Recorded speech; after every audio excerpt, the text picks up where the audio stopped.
What's up, you guys? Sean Ross Sapp, managing editor at FightfulMMA.com, Fightful.com. We got it all over there. Go check it out. UFC 241 coverage this past weekend. Rizin coverage this past weekend, including some major happenings. We're not going to waste any time. Leave those thumbs up. Subscribe. We do have an MMA channel with clips, previews, betting odds, all that stuff. It's youtube.com/FightfulMMA Boxing. You can catch the on-demand version of this show there and all of our podcast platforms. There's no excuse for you to miss this show, the most no BS MMA show there is. And we are joined by Showdown Joe Ferraro, not fresh off the plane, about like 12 hours off the plane probably, but you were commentating a very noteworthy Rizin show, Joe. Yeah, that was an absolute gong show. I got back late last night, and it's been crazy since I woke up this morning. I've been nonstop since about 6:30 this morning, but still recovering from that crazy show in Japan. I mean, that main event with Kaya Sakura knocking out Kyoichi Horiguchi in 67 seconds. It was not expected. It was in essence a match that was sort of a wash. Not giving Horiguchi a fresh body, but someone that's good enough, an up-and-comer, ready to rock and roll. Man, this kid is something else. I've been trying to tell people about the Asakura brothers for a very long time. Especially on this show, I've heard you mention them numerous times. Yeah. I've been telling people, pay attention to these brothers. They are absolutely amazing. His brother, Kai's brothers, Mikuru, he basically headlined the last Rizin event, Rizin 17. And he took out Yusuke Yachi, who was one of the top lightweights in Japan, and Mikuru's actually a featherweight, so he moved up a division and took him out. And then they had already promoted the fact that Horiguchi was taking on Kaya Sakura for this show, and lo and behold, it did not last long. 67 seconds, and the way, if you watch the Rizin Confessions on YouTube, the way these guys promote and analyze fights is something special. And they said, look, we're going to shock the world. You watch, you see, watch what's going to happen. So fantastic to say the least. And admittedly, when I looked at Asakura, I remembered that Road FC loss to Jae Hoon Moon, which he avenged, 8-9 months ago at Rizin at the New Year's show. He avenged that loss, maybe not in as exhilarating fashion as he lost, but that maybe put a damper on his prospect status that had kind of emerged out of Road FC before that. And, I mean, he was a pretty accomplished amateur fighter, too, and had some stutters early on. But this is not like a guy that you'll see that's like 9-9. He's 13-1 career, I think. Here's my question, Joe, as we look at this, and we'll talk about the rest of the Rizin results. What's next for Horiguchi? Is he going to defend that Bellator championship, or is he going to seek out that rematch against Asakura? Well, as I'm answering that question, I just need you to take a look at the YouTube channel. It doesn't seem that we're live. It's not showing there, unless it's my computer. But he has to defend the Bellator title. I know that Rizin was on the phone with Bellator after the event to discuss what's next. What exactly is next, I don't know. I know Horiguchi is going to want a rematch with Asakura to avenge that loss, and I know Asakura is going to want a title shot in that rematch for the Rizin belt. So that's another story altogether right there. As for Bellator, yeah, he has to defend that title. He is the Bellator champion, so it remains to be seen who he'll compete against. And with the rumors happening that potentially December 29th show Bellator in Japan, I'm thinking Horiguchi will likely be on that card. I know it's only August, and Horiguchi is going to want to compete, but yeah, there's some interesting stuff going on there with Kyoji as we speak, because this throws a wrench into everybody's plans, whether a good wrench or a bad wrench. Yeah, very strange. So yeah, it's not showing us live, so we will post the recording of this upon completion. You all will be seeing this thinking, well, it's already recorded. Yeah, it is. But we were filming this all along, fortunately, so we didn't lose out on time or anything like that. Resolution settings basically caused the issue.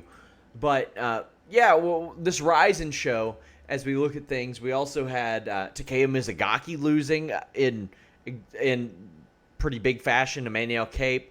You have Justin Scoggins getting a win.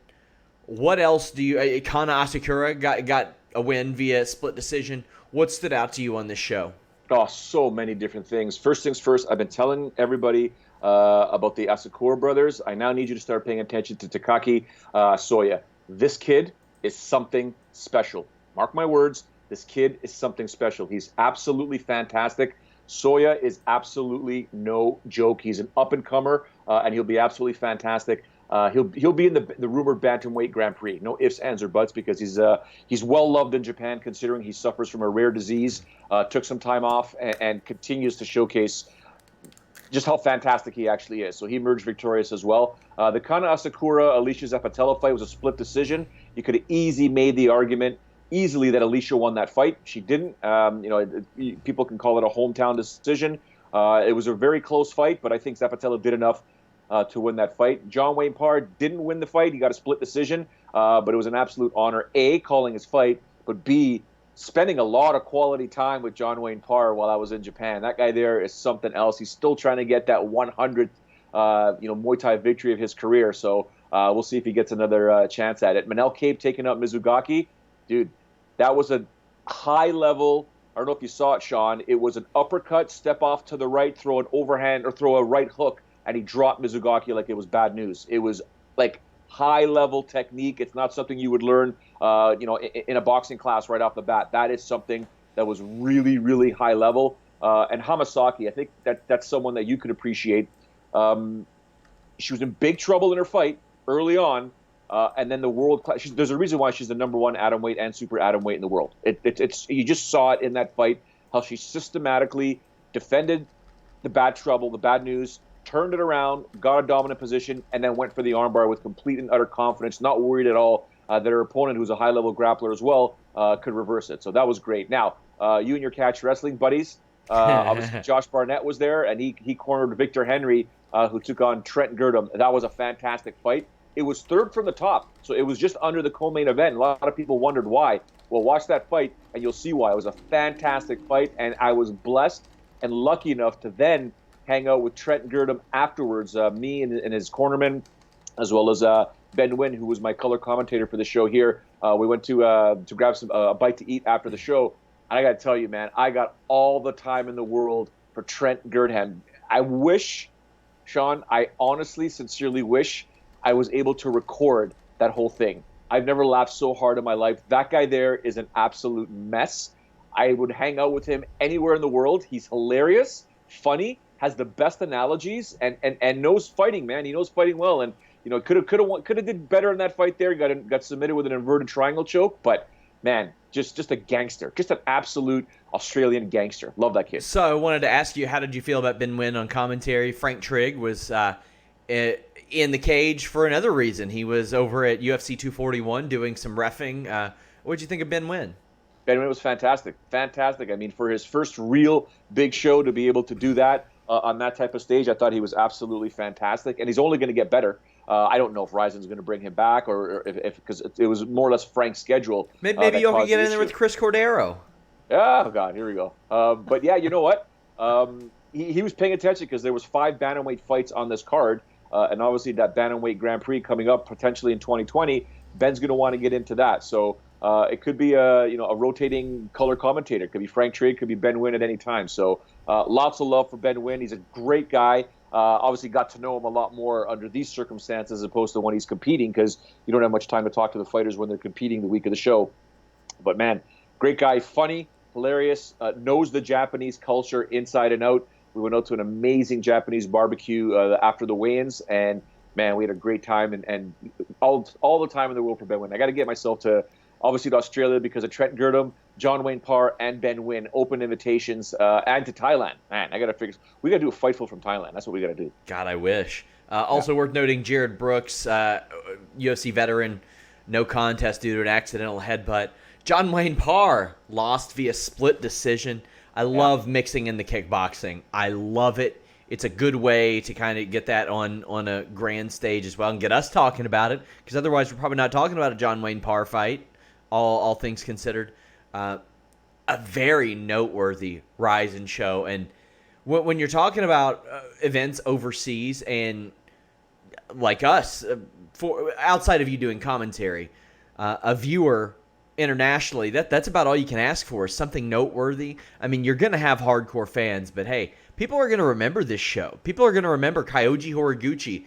Straight up, I'll say it, one of the best Japanese MMA fighters of all time already, in my opinion, getting beaten and setting up a feud He wasn't. Asakura wasn't taking that laying down. I'm very excited for what's next for Horiguchi, for what's next for Asakura, for what's next for Ryzen. A lot of love there as well. There were other events last weekend, of course, but we're going to talk a few news bits. Dan Hardy says he's re-entering the USADA testing pool. All I can say is, Joe, anything to stay away from Matt Riddle, huh? Oh, wow. Wow. My boy Matt Riddle calls him out all the time. Oh, really? Does he really? Yeah, like still to this day. Well, up until about a year and a half ago. But I would always ag him on because, quite frankly, what may have gotten Matt Riddle his job here was the Dan Hardy promo after UFC in Calgary, if you remember. Probably the best thing on that UFC Calgary night was that Matt Riddle Buttertooth Brit promo. And by the way, Matt's the show that he wrestles on just got a TV deal with USA Network prime time on Wednesdays, so he's going to be doing some stuff. But Dan Hardy, back in that USADA pool, I'll tell you what, man, Dan Hardy is one of my favorite analysts in the sport right now. I openly admit that I watch his breakdowns on Inside the Octagon. I love them. I think they're awesome. And now maybe getting back in the cage. I don't know how well that will work for him. When I say that they should give him the lowest level opponent that they can on the roster, I mean it. He's 37 right now, Joe. He has not fought in 7 years by the time he'll be eligible. What do you think?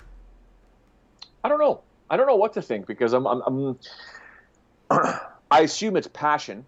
I hope it's not financially related. I hope it's the passion and the urge to want to continue competing, and to that he's healed from everything from the past. I think it's great. I just don't know that he won't be able to compete.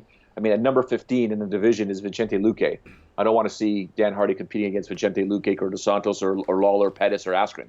Right? So, like you said, the lowest guy at the totem pole, if he's fighting at welterweight or middleweight, it'd be interesting to note. But anytime a guy enters the pool, well, there's one reason why he's entering the pool. He wants to fight. So I'm mixed about it. Always mixed when I see a guy that's in their late 30s who's been away for quite some time, or girl who's been away for quite some time and wants to compete again.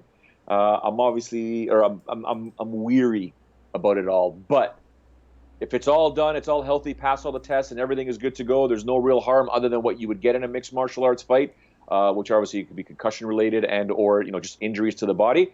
If he can do it, wants to do it, by all means, I'll support him. Great guy, wonderful guy. Jose Aldo says he's open to fighting Henry Cejudo. Why wouldn't he be? He is way bigger than Henry Cejudo. What do you think? Henry Cejudo's a weirdo. He is, man. There's people that are I shouldn't say finally, but every time he says something, does an interview, does some sort of television appearance, blah, blah, my phone starts. I get more love or more messages about the weirdness of Henry Cejudo than I do about actual UFC events that are coming up on a Saturday night. Look what he did this time, or look what he said. What's wrong with this guy? And I'm like, there's nothing wrong with him. He operates at a different frequency. It's cringeworthy at times, but he is who he is. Like, we're not allowed to call him a double champ. We got to call him the triple champ or quad champ. Like, okay, dude. And he's challenging a woman. Like, come on, man. Let's play the next edition of Do You Believe Dana White? Oh, boy. Dana White calls the Henry Cejudo Valentina Shevchenko challenge the wackiest shit he's ever heard in his life. Do you believe that that is indeed the wackiest shit Dana White has ever heard in his life, Joe? No, not at all. I'm sure he's heard crazier, stupider, weirder than that. I mean, it's up there. It's probably up there, but I don't think it's the wackiest stuff that he's ever heard. I think he's just echoing the sentiment of most people out there when they're like, Henry, just stop.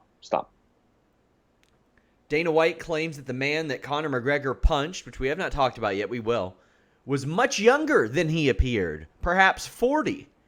Do you believe Dana White? No, because the gentleman in the video did not look anywhere in their 40s. I mean, I don't know if I look my age, but that guy looked older than me, and I'm in my mid to late 40s. I shouldn't say late 40s. Well, I'm really dating myself, but yeah, we're getting there. Yeah. Dana White isn't sure that Daniel Cormier will ever fight again and that he's dreading the day that Cormier retires. This is a pretty easy one. Do you believe Dana White? Yes, I do. I do believe Dana White because I don't think Daniel even knows what he wants to do based on that performance. I mean, I got beef with a lot of this UFC 241 stuff, and I look at a lot of the tweets that have come out from so many different fans and media members. But I mean, I wasn't as impressed that half the world was. So I mean, it could just be me. It's one of the things I'll say, Sean. You know what? I'll say it after this segment. Go ahead. Finally, Dana White says that Colby Covington versus Kamaru Usman will happen this year. Do you believe Dana White?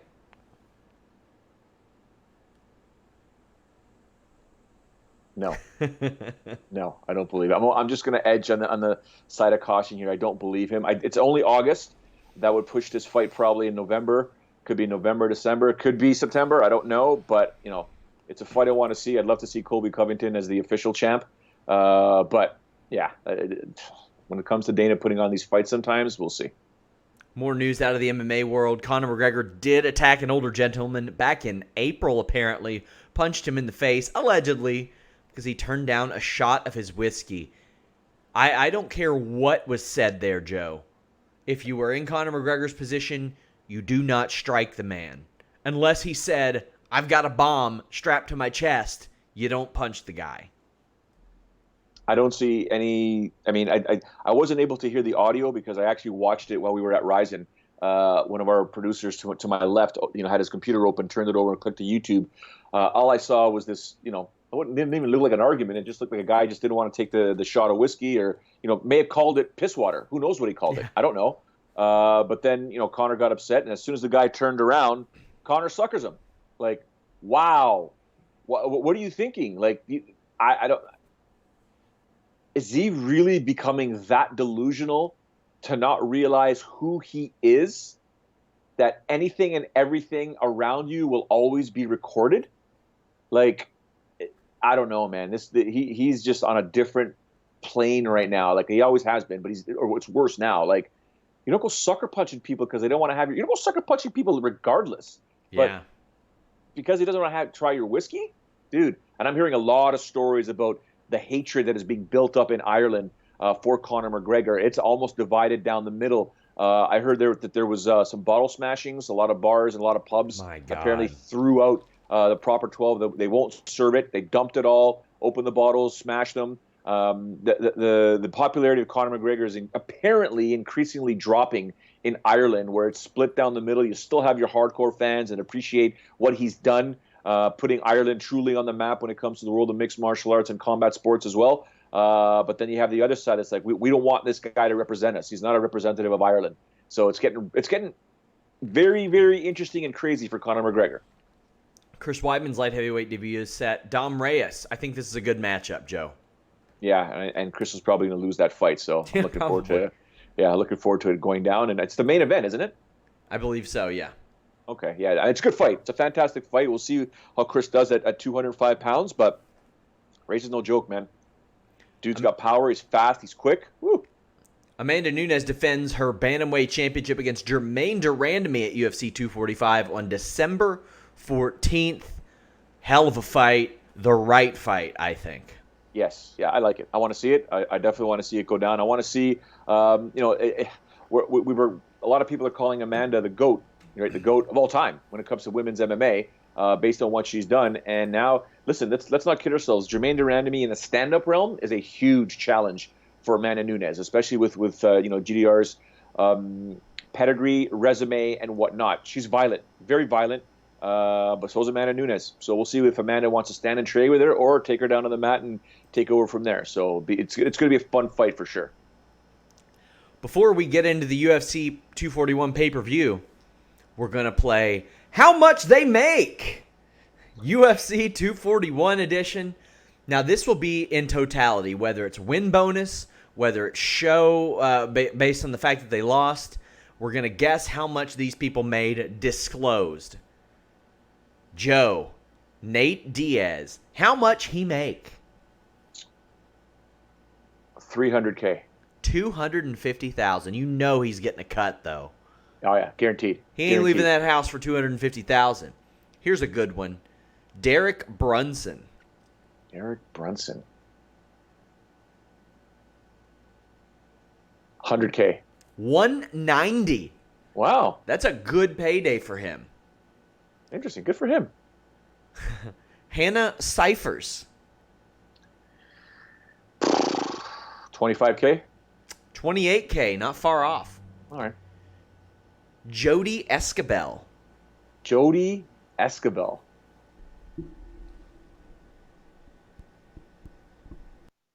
12K? 10K. Oh, okay. Yeah. Listen, Matt, you make it 10K to fight in the UFC. It's still crazy. Yikes. Yeah. Derek Brunson's opponent, keep in mind Derek Brunson made $190,000. Derek Brunson's opponent, Ian Heinisch. 30K. How much? Sorry, I hit mute. I had to cough there. Try 25K.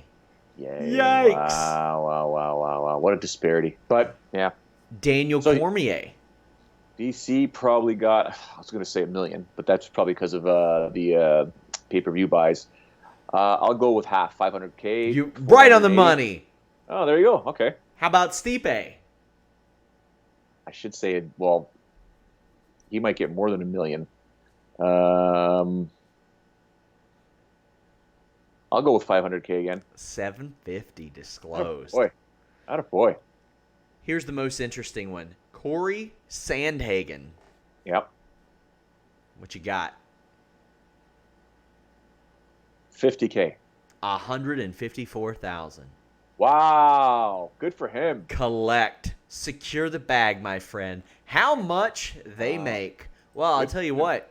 UFC made a pretty damn good main card of UFC 241. That show ruled, but we have some major fights to talk about. DC, Stipe. DC did not give Stipe Miocic the respect that he deserved in any way, shape, or form, Joe. You heard the corner of Daniel Cormier saying, for the love of God, get your hands up. Daniel Cormier did not, and he paid the price. Not only that, he let Stipe go to his body. Stipe said that he first noticed the ability to go to Cormier's body back at the Anderson Silva fight, which caused Daniel Cormier a little bit of trouble. But Stipe puts Cormier away and really secures his spot as the greatest UFC heavyweight of all time, in my opinion, defeating the man who I think could have been the greatest heavyweight of all time had he stayed there. What do you think of Stipe winning before we get into anything else? It's hard to say. DC made some mistakes. He publicly stated himself, and I agree. And I agree with the corner, asking him to stop playing the hand game and keeping the hands up. Wasn't able to respond with the body shots that were coming in because they just kept coming. And usually you're told not to go to the well more than twice. If you start going 3 times, it becomes predictable. It becomes a trend. An opponent will be able to counter it. DC wasn't able to. Stipe just kept going to the well until the opportunity presented itself. So frustrating to see Daniel Cormier lose the way he did. But in Stipe winning, I'm kind of okay with it afterwards because we're finally starting to see some personality out of this dud, right? The guy's a rusted nail. Like he's got the personality of a nail. Yeah. You know, like I love the guy to death. I've had conversations with him outside of interviews, but if you look at him and ask people before this fight, boring, so boring. He's just right? But after this fight, the dude's dropping F-bombs. He was dancing. He was saying crazy stuff on the mic, and that's all we ask for, right? That's all probably fans and the UFC's asking for from Stipe Miocic. Show some personality, whether it's on the high end or the low end. Yeah, you can be you, but sucks for the fans, right? And now we're starting to see a bit more because the guy's a bad man, baddest man on the planet at the moment, right? I don't think Anthony Joshua and Ruiz or any of those guys would want to tangle with him. I mean, they could do it in a boxing ring, but overall, Stipe would mess those guys up, right? So, Stipe is the baddest man on the planet, obviously the baddest fireman in the world, but now we're starting to see some personality. And I hope it continues, right? I don't know what angle he wants to take, or just don't be shy, don't be you. What are they going to do? No one's going to beat you up. Just say what you got to say. What's next for Daniel Cormier? Is anything next? Yeah. Rematch with Stipe. He should. It's the thing that makes the most sense to me, Joe. It's the rubber match. Get the rubber match going because forget about John Jones. You're not going back to 205. He doesn't Just deserve stay away it. from- yeah. Well, okay, when I say he doesn't deserve another 205-pound shot, he kind of does. He never lost that title, so I'm Correct. okay with it if it happens. I just don't want to see the fight again at 205 pounds. I've seen it. I don't need Yeah. it. I've seen it twice. Same result both times. I agree. I think that the rubber match between Stipe and Daniel has to happen. You know, it's Daniel granted him. Listen, Daniel beat him in the first round, and eventually and Stipe did not compete again until this rematch. Got the rematch, won the title, and then took 4 rounds to take out Daniel Cormier. So I think Daniel's got a better argument to get a rematch or a rubber match than Stipe did to get a rematch. So I'd like to see DC heal up, get better, back to the gym, back to the drawing board, work on what needs to be fixed, and get this rubber match going. Stipe also has Ngannou maybe on the docket, but after the way that first fight went, I don't think UFC should be in any rush to run that one back. However, the UFC should be in a rush to put Nate Diaz against Masvidal. And, Joe, it should be a pay-per-view main event. It should either be a pay-per-view main event or be on ESPN as a loss leader. Well, it's a title fight, isn't it? Yeah, the Baddest man on the CBD planet. marijuana weight championship. No, it's not the baddest man, the baddest motherfucker in the game. I think Whoa! Yeah. Whoa! Isn't that what he said? Or baddest whatever? Yes. So here's the thing. Imagine me telling you in 2015 that a few years later, Nate Diaz, who wasn't that relevant in the lightweight division, Masvidal, who wasn't that relevant in the lightweight division, would be the highest attraction or the biggest attraction for the UFC in a non-title fight at welterweight 4 years later. Oh, by the way, Diaz wouldn't fight for 3 of those years. It is amazing the way things come together. This doesn't hold up a division. It doesn't prevent anything. Masvidal should not be in the title conversation. I don't care what he did to Ben Askren. He shouldn't be there. If he beats Diaz, sure, why not? But after winning 2, after losing 2, I'm not there. I love this fight. I'm excited. I'm so excited about this fight that I'm talking about it before the actual fight that happened, Joe. Listen, first of all, based on what you said, if you'd have told me this 4 years ago, in the great words of my son, who is this guy? What is he, a donkey? That's what I would have said, right? Like, there's no chance. Now, tell me, like, if you'd have said that there's a chance that Nate Diaz and Jorge Masvidal can fight, 100%, right? East Coast, West Coast sort of thing, or at least Florida against Cali, like, I could see that, no problem. But to the scope that it is right now, no chance. But it is free promotion for the UFC. There's no work that needs to be required as of this moment to promote this fight. They have enough footage and enough quotes to promote this fight. You want more? Go put cameras in front of these 2 guys and watch what happens. Like, this is a huge, huge prize fight. Okay, it's a huge moneymaker. It's a needle mover. Easy peasy for the UFC. And if it doesn't happen, I don't even want to know what prevents this fight from happening, other than potentially Nate Diaz going off his rocker or even Masvidal going off his rocker about the amount of money they want, right? I mean, there could be situations where it won't happen. But when you got Nate Diaz calling somebody out by name and Masvidal more than happy to oblige, seems easy to me, man.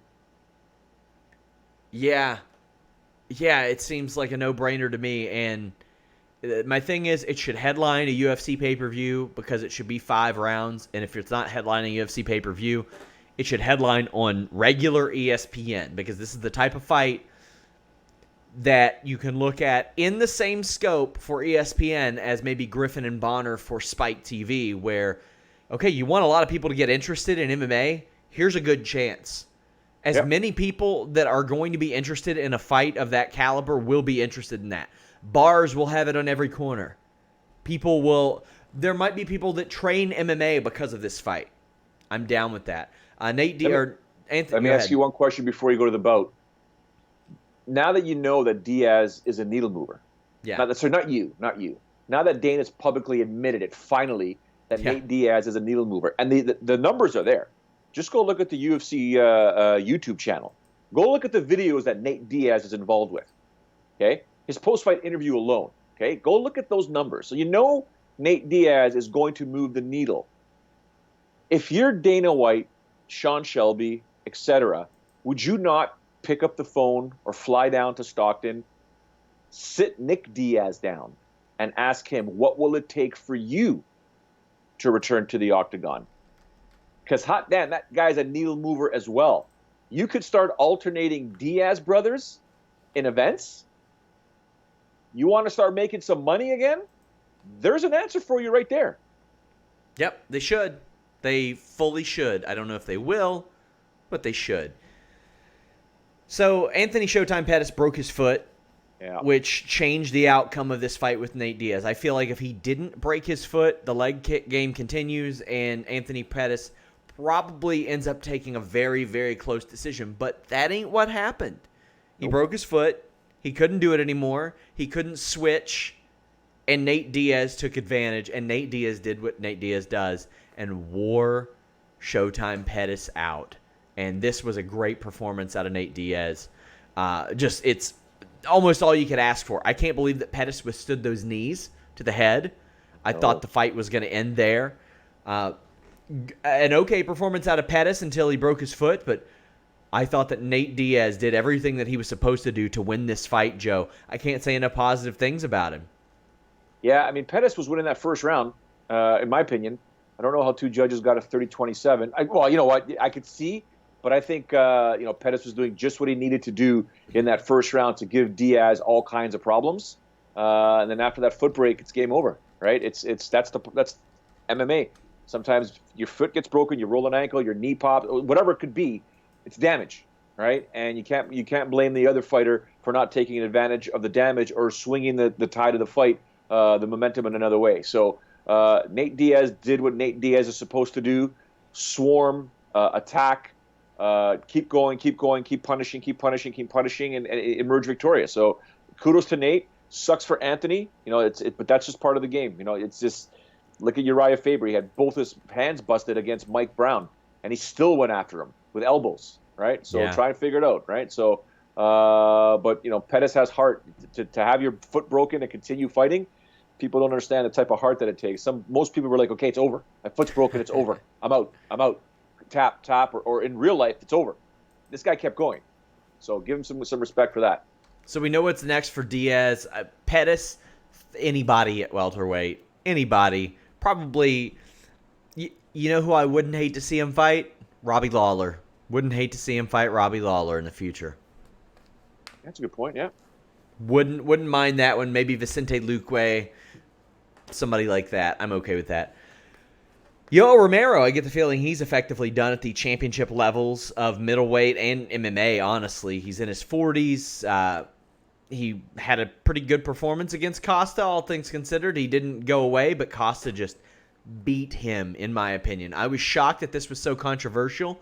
I'll give Romero credit. I didn't expect him to turn it on in the third round. I thought that we had seen the best of Romero by that point, and that was long gone. But he fought back. I thought it was hilarious when he was recovering from getting dropped. He did the old, look over there, and then punched Costa in the face and dropped him. That was hilarious. Paulo Costa, you could say it's all about aesthetics all you want. The guy belongs at the top of this middleweight division. He's not just like somebody the UFC is pushing. He beat Yoel freaking Romero, Joe. This has got to be great news for the UFC. You get the younger guy in there. He already called out the winner of Adesanya Whitaker. I think that makes a lot of sense. He's ranked number 2 in the division now. Yep. What are your thoughts? Romero's funny. It's an odd duck. He's like you've got. He reminds me of, I don't want to get into any political conversations here, but he's like the flat earther of the middleweight division. No matter what you tell him, the earth is round. He's going to continue to act like it's flat. I'm trying to make an analogy here where if you just fight, you're in an MMA fight. If you fight, you win.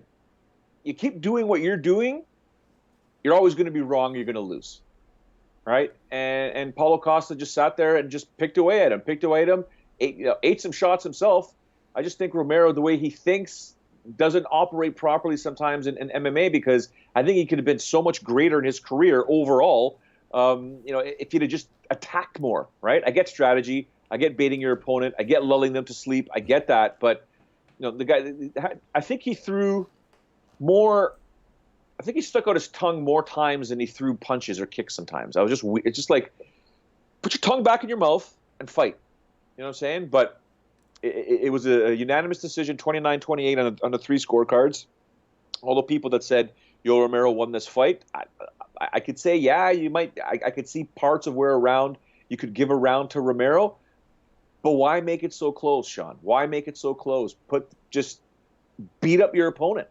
Right? Try your best, take him down, do something. That's where you're great at. And he didn't do it, and Paulo Costa now is shining because of this, right? So good on him. And and then he has Walid Ismail in his corner, another weirdo, or who operates kind of strangely. But who hits good for reply all in emails, I've learned, and everybody else in MMA media learned last week. Thanks for that, guys. Really appreciate that all week. Other big fights on the show, Sadiq Youssef won. Derek Brunson, mid-30s, finally got a coach at the urging of Dominic Cruz, beat Ian Heinisch and recovered from a great head kick and won. Corey Sandhagen versus Asuncao. Corey Sandhagen is the new blood in that division and has to be looked at very, very seriously. He jumped all the way up to number 3, and now it's Sandhagen, Sterling, Mariah, Cejudo at the top of that division. I dig it. Get Garbrandt, get Faber, get Cruz the hell out of there. We don't need it. Dillashaw out of there. Completely new blood from 1 year ago in this bantamweight division. I like it. We also had Hannah Cyphers win, Kyung Ho Kong, Sabina Mazo. Casey Kinney and Manny Bermudez was not as great a fight as we expected. Drakkar Klose had a good performance. Kamo Worthy with a major upset knockout and a very charismatic promo. What else stood out to you on this show, Joe? I didn't see any of the fights that you mentioned because obviously there's no time with me flying back late and stuff like that. But I did catch the first 3 fights. I am going to pay attention to Sadiq's fight, Derek's fight. Obviously, with what you just mentioned about Kama's fight, I'm going to watch that. Have to watch Corey Sandhagen's performance. That's no ifs, ands, or buts. I heard the Drakkar Klose Giago's fight was pretty good. I didn't see it, obviously. Good. Okay, so I'll definitely watch that. And the Hannah Cyphers, obviously, with me calling Hannah's fights in Titan, there's obviously some, I really like her as a fighter, and she's great. I don't know how one judge had it 30-28. I don't know how you get a 30. I'm doing the math in my head, but how do you get a 30-28 card? Shitty judging. I don't understand how that. Oh, maybe a 10-10? Yeah. Cuckoo. So, Cuckoo. All right. Bellator is running their first show in a month and a half this weekend. They have not ran a show since July 12th. Before that, they didn't run one since June 22nd. They were a little bit more regular before that, but they only ran 2 shows in June, 2 shows in May, 1 show in April, 2 shows in March, a couple shows, and then it was like 4 a month before that. Do you like this approach for Bellator? I do. I think absence makes the heart grow fonder, and I have been very outspoken, Joe, about how they have a very good roster, and it shouldn't be spread so thin that you have, like, Sam Cecilia main eventing a show. That shouldn't happen. That doesn't need to happen. All due respect to him. This show, on the prelims, has Seba Homasi, Nick Newell, Timothy Johnson. It has Conry Gracie, who you probably never heard of, but hey, they're banking on the Gracie name, and that's it. Austin Vanderford, who is Mr. Paige Van Zant. On the prelims, that looks about as good as a lot of their main cards have from name value in the past. What do you think of this new approach? I don't know what to think of it, to be honest with you. I think I 100% agree with you that they have talent on their roster. And I think under the right circumstances, and I hate to say this, the worst thing in MMA nowadays is the fact that these promoters must put forth a bunch of content. They have to do it for their broadcasting rights, and in doing so, take away from the quality of the product. What's happening is the product will get watered down because you have to fill the cards with bodies. And at times, there are bodies that should not be competing for Bellator and the UFC, whereas if you just left the top of the top for each promotion, you would see more high-quality fights, Sean. So, there are, like you said, look at the names. I mean, even if you look at Bellator's next card, But if you look at the names here on the prelims, you could have some damn good cards with these guys on main cards, right? So, listen, Scott Coker has to do what Scott Coker has to do. He signed to do it. He's got to put forth the content. I'll say it till I'm blue in the face. I don't like all these broadcasting deals where you have to give so much content to the providers as opposed to the actual quality of the product can be far more improved if they would just sit down and say, we don't have to do weekly shows. We can do bi-weekly shows and pay-per-views. I know Bellator won't do another pay-per-view for a while, but that's my theory. They go right back to 3 shows next month, of course. Let's talk about some of the fighters on this show. Tyrell Fortune, 6-0, one of their projects that has really worked out. He's on the card against Rudy Shafaroth, who nobody has ever heard of, but is also 6-0. Yaroslav Amosov, who, woo boy, is he good. He is real good, 21-0, taking on David Rickles. That's a hell of a test for him. Taylor Turner, 2-4 against Alejandra Lara, 7-3. Why?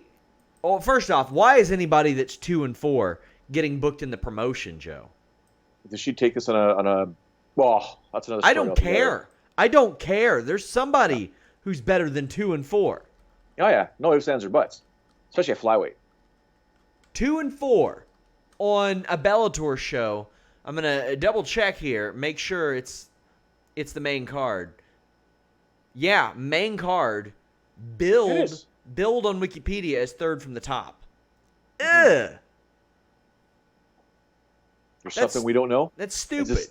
Well, either way, at least we have Tyrell Fortune and Yaroslav Amosov fighting. I think they're both going to win. But David Rickles is not an easy out for Amosov. I mean, he's a guy who's won 4 of his last 5. He had lost to Melvin Gillard, but Gillard was on some shit.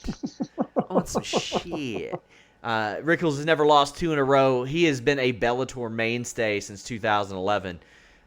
This is, I think, the ultimate test for Amosov, and if he wins this, I'm ready to start talking about him near the top of the division and maybe a title fight.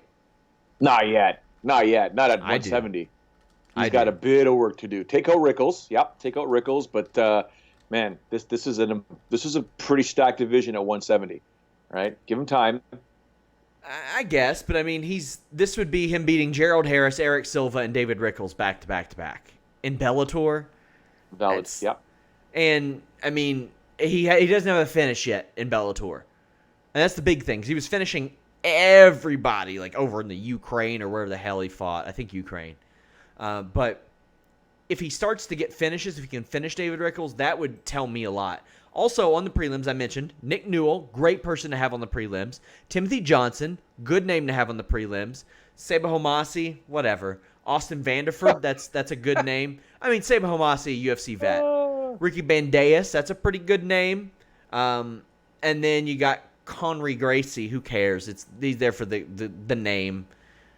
This is a decent little prelim show, Joe. Yeah, I like it. Still laughing at the fact that Timothy Johnson got cut from the UFC after a win, but yeah, and he goes and fights Congo and gets knocked out in 68 seconds. They're good names on there. There are good names on there, and they're on the prelims. And I don't know if anyone in Canada can see them. Well, we got to get the zone, that's for sure. But yeah, other than that, I Nick Newell, like you mentioned, Homasi operates in a different frequency. I think I know where you're going with this. So, but yeah, it'd be fun. Vitaly Minakov taking on Javi Ayala. Minakov, looking to march back towards that heavyweight title. Do you think he can do it? Do you think he beats Javi Ayala? Ayala's one of those guys who's going to chuck and duck. You know what you're getting out of Javi Ayala. Maybe not the most exciting fighter in the world, but if you're Minakov, you got to come back from that Czech Congo loss. And that's a tough one, man. He came back after all that time off. It was over a year off after not fighting in Bellator for years. And everybody thought, okay, he goes right back to the top of the division. Well, not so much because Czech Congo is having the best run of his MMA career right now. And got stopped, but I don't think this one would be tough for Minakov to win. I think Bellator was smart in doing this and just selling this on, hey, Minakov is fighting. Let's see how he does. I think Minakov wins. I mean, the fact that he took 75 years off and then fights Czech Congo and takes him to a 5-round decision, takes him to a decision. It was only a 3-rounder, that fight. Says a lot. And Ayala, I mean, you defeat Frank Mir, and Frank Mir's been around the block. I remember Frank Mir, he can't take the punches that he used to in his youth, right? So it's no different than guys that have been competing for a long time. Physically, they can take it, but once that jaw gets hit and it gets shut down, it's over. So Ayala ran with that and emerged victorious. But he did go the distance with Roy Nelson, but we can always say Roy Nelson doesn't really do much with the capability that he does have. And then Czech Congo, you saw what Czech Congo did to Ayala. So I'm going to go with Minakov in this fight. Speaking of Ayala, he is the only person to beat Sergey Haratonov in his last, I think, 13 fights. Mm-hmm. However, he does have 2 no contests, one of those being to Matt Mitrione, who was able to stop Haratonov 1 second earlier than Ayala, although the result was much different, a kick to the nutsack. They're running this one back 6 months later.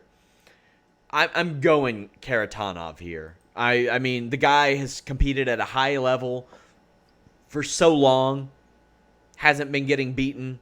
And I mean, Haratonov had a nice run where he beat Fedor, although that was who connects with who first, a little bit harder.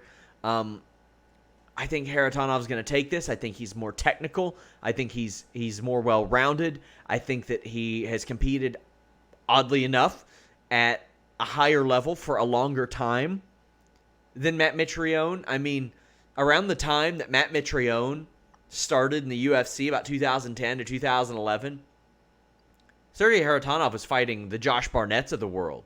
Yeah. And Overeem and Verdum. I mean, my God, he was fighting Overeem and Verdum 3 years before Matt Mitrione probably knew what MMA was.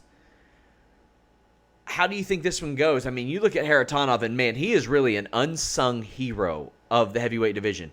He's beaten Ninja Hua, Semi Schilt, Pedro Hizzo, Fabricio Verdum, Overeem, Arlovsky. My God.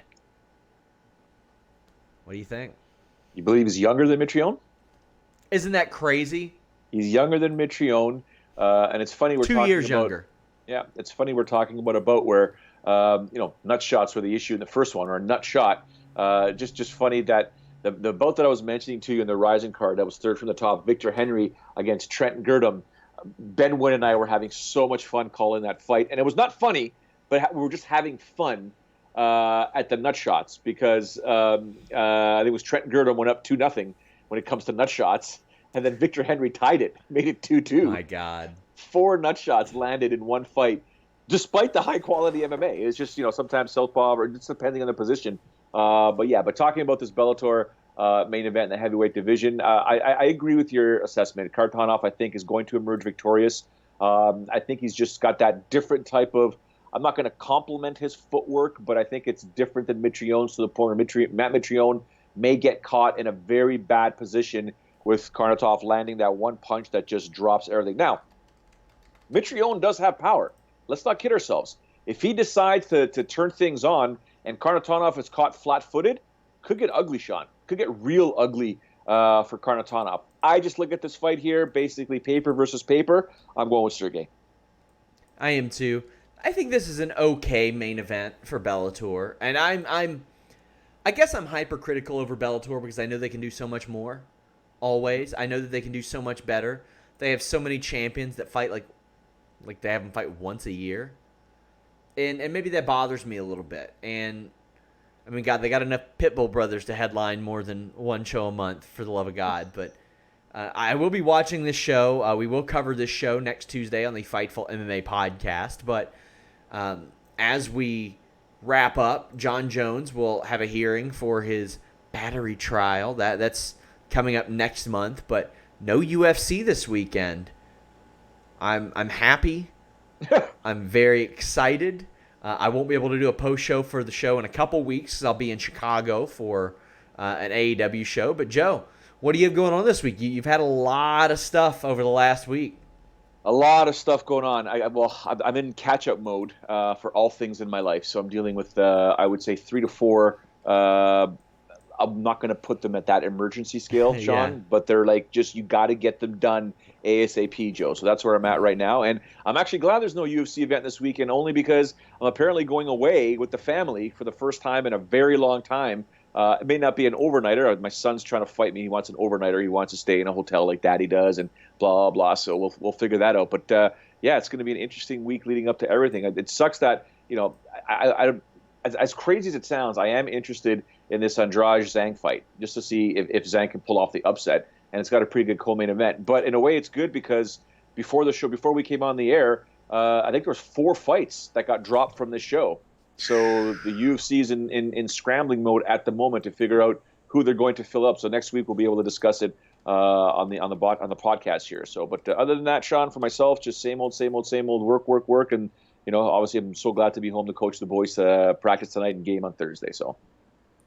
Guys, I want to thank you all so much. Leave a thumbs up. Sorry that we were not live today. Streaming issue. It was human error, not software error. I set the broadcast canvas or something too big.